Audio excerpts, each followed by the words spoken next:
Nekat betul Ibda SA, oknum polisi di Polresta Palu palsukan akta cerai demi nikahi wanita lain.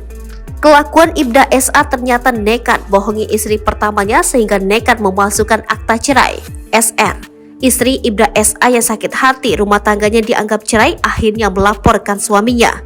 Kapolresta Palu Kombes Pol Barliansyah mengatakan saat kasus itu terkuak ia langsung memerintahkan Kasih Propam Polresta Palu menindaklanjutinya. Setelah selang 2 hari dari kejadian, kasus anggota itu diambil alih oleh Propam Polda Sulteng.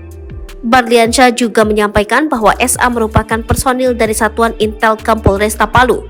Dia menambahkan masalah putusan pecat atau tidaknya oknum anggota itu nantinya akan menunggu sidang kode etik dari Propam Polda Sulteng.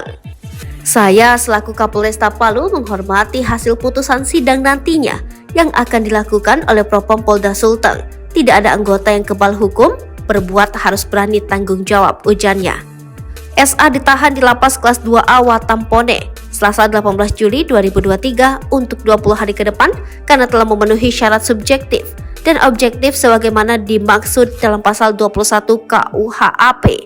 Adapun pasal yang disangkakan kepada SA yaitu pasal 266 ayat 2 KUHP atau pasal 378 KUHP.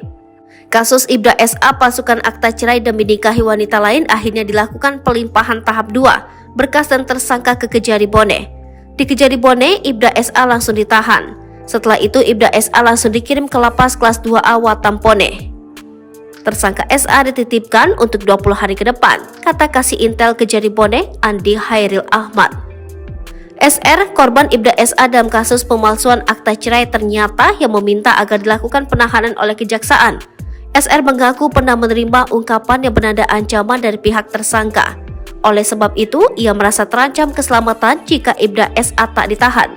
Menurut SR, Ibda SA ternyata sempat ditangguhkan penahanannya saat proses P21. Menurut SR, Ibda SA pernah melakukan nada ancaman dan buktinya berupa sebuah rekaman.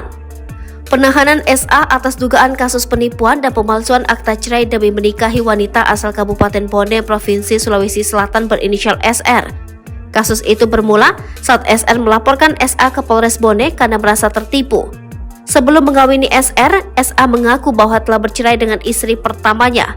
SR kemudian mendapatkan foto SA bersama istri pertamanya saat pelantikan di Polresta Palu tahun 2022. Maka atas laporan itu, aparat kepolisian kemudian melakukan serangkaian pemeriksaan sehingga SA ditetapkan tersangka atas kasus tersebut. Diketahui SA menikahi SR sejak tahun 16 September 2016 dan membawa SR ke Palu pada tahun 2017. Saat itu SR ditempatkan di sebuah hotel yang ada di Kabupaten Banggai karena SA juga masih bertugas di Polres Banggai.